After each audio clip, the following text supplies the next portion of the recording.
En el espacio anterior aquí colectivamente estuvimos intercambiando ideas acerca del problema de la corrupción. Y yo he estado insistiendo en una cosa, que no me canso de repetirla. En la dinámica de la política dominicana, la corrupción era un componente y es un componente asociado al ejercicio de la política. Nunca me ha molestado reproducir el hecho de que el político que no aprovecha su cargo es un pendejo.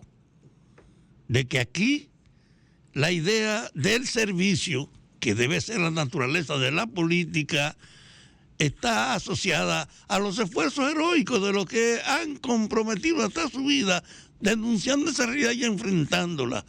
Pero en la práctica administrativa del Estado, hasta ahora existía una autonomía gerencial de que cada quien administraba a conveniencia los recursos y el espacio de su autoridad. Yo insisto que con Trujillo se alcanzó el máximo nivel, al grado tal que proyectó en la conciencia de la gente que de verdad que el político que no aprovecha su cargo es un cabrón, un pendejo. Abinader llega al poder ofreciendo el cambio que viene. Y en ese proyecto del cambio que viene, él se encontró al llegar al poder, yo insisto, con una dificultad, el predominio del virus y además el impacto inesperado en la economía de la guerra de Ucrania y de Rusia. Y él tuvo que dedicarse a esas cosas y no apoyarse en impulsar, como había prometido en la campaña, su tendencia a organizar el cambio. Y junto con esa labor de la resistencia de él a la crisis, tuvo que desarrollar entonces algunos pasos en la indicación de su compromiso de cambio.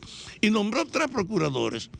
Pero digo, no es verdad que 3 procuradores son suficientes, pero fue una gran indicación porque nunca antes se había tomado una decisión de encargar a alguien con la categoría de ser miembro del Ministerio de la Justicia, de pedirle cuenta a los administradores.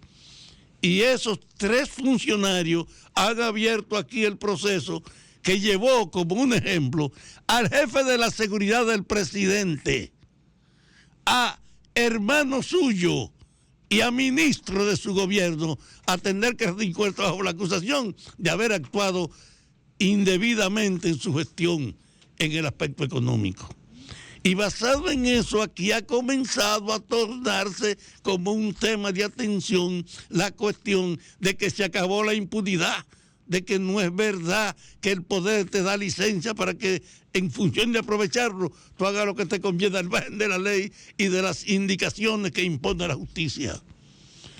No había habido en este país, y ese es el detalle de la importancia, el inicio de un proceso como este, que yo insisto, ha sido insuficiente y limitadamente impulsado por el gobierno.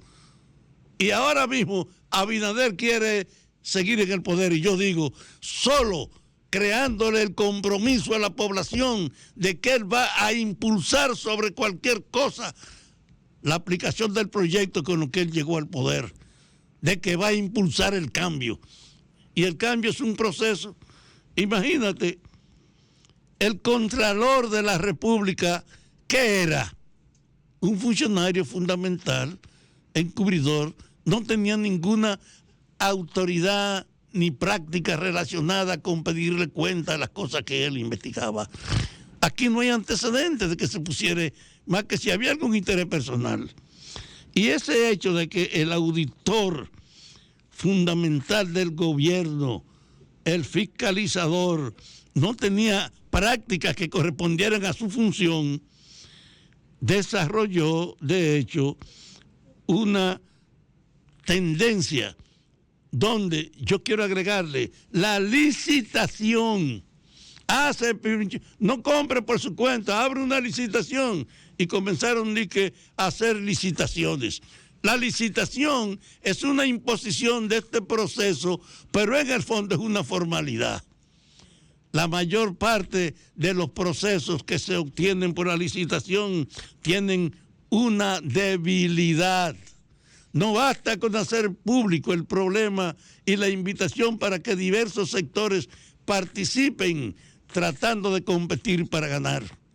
Hay que tener y hay que hacerlo algún mecanismo de fiscalización de la adjudicación de las licitaciones, porque no importa que tú abras la posibilidad de que la gente participe, si a la hora de la adjudicación de quienes ganaron, los que están haciendo la licitación la organizan también para beneficiarse, no concediéndole en función de resultados beneficiosos o no, sino en función de lo que le puede tocar en un reparto con la asignación de hacerla, en un negocio. Las licitaciones son una fuente también práctica de corrupción y que deben ser igual que la fiscalización de toda la gerencia administrativa de los ministerios puesta en ejecución. Bueno, yo estoy diciendo, eso comenzó ahora, que hay que profundizarla, pero no la puedo desconocer como una ruptura de una práctica funestamente dañina y de complicidad. Y yo le quiero decir, compra y contrataciones es el canal fundamental del gasto público y no era verdad que aquí se fiscalizaba. Y yo insisto que no se resuelve simplemente con abrir una licitación para que la gente participe si no se verifica el proceso de la adjudicación, porque en nombre de eso cualquier ministro abre la licitación, pero la decisión se toma en función de lo que le toca a él en el reparto. Entonces esta sociedad estaba profundamente podrida. Yo creo que la corrupción era un arma estremecedora y generalizada. Este presidente ha llegado y dicho, renuncio al uso de mi sueldo y lo reparto.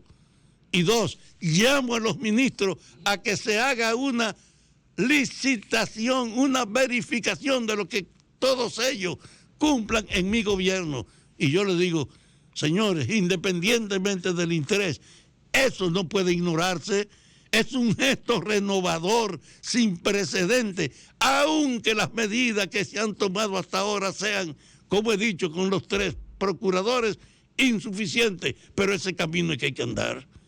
Y en función de mejorar y de profundizar la lucha contra la corrupción y contra la impunidad, yo creo que es el desafío de los opositores, no comenzar a denigrar esas medidas, no comenzar a no valorarlas, sacar el cuerpo, porque yo creo que este país está en una situación como si hubiésemos sobrevivido a un desastre, a un terremoto, y todo el mundo lo que tiene que hacer es cooperar para enfrentarse a esa tragedia. Al descubrir la tragedia histórica de la corrupción en el poder, lo que debe desarrollarse es un espíritu de cooperación de los partidos, no una política en nombre de la oposición de debilitar esa medida, de desacreditarla, porque en el fondo es una manera brutal de complicidad.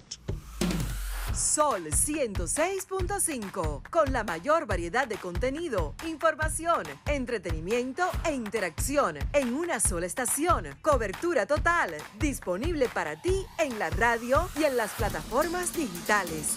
Somos Sol 106.5, la más interactiva.